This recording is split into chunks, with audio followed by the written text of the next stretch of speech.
अस्सलाम वालेकुम दोस्तों, चैनल को सब्सक्राइब नहीं किया सब्सक्राइब करें, लाइक करें और शेयर करें। ईमान अफरोज़ वाक़या 100 साल पहले की बात है कि एक कस्बा जिसका नाम कोरड़ा शरीफ, वहाँ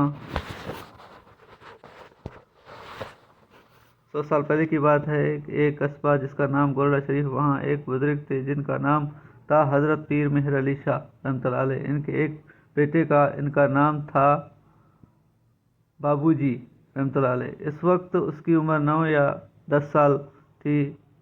अंग्रेज़ ने कोरड़ा शरीफ से नई नई ट्रेन चलाई। बाबूजी रहमतुल्लाह अलैह रोज़ाना ट्रेन को देखने रेल की पटड़ी के पास चले आते।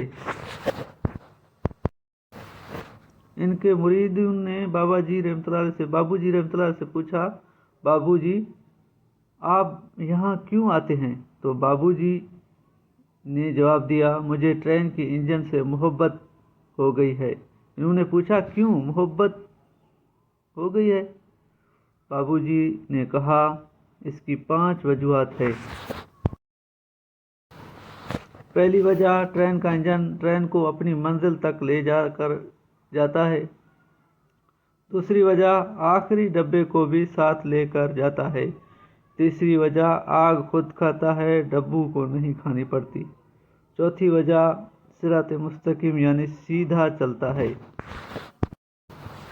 और पांचवी वजह ये कि डब्बू का मोहताज खुद नहीं होता बल्कि डब्बे इसके मोहताज है। इस दुनिया में कुछ लोग इंजन की तरह होते हैं तो कुछ डब्बे की तरह। हर कोई इंजन नहीं बन सकता, लेकिन जो इंजन बन जाए तो इन्हें चाहिए कि डब्बू के भी साथ लेकर चले। दोस्तों, चैनल को सब्सक्राइब नहीं किया सब्सक्राइब करें, लाइक करें और शेयर करें। चैनल को सब्सक्राइब करना ना भूलिएगा।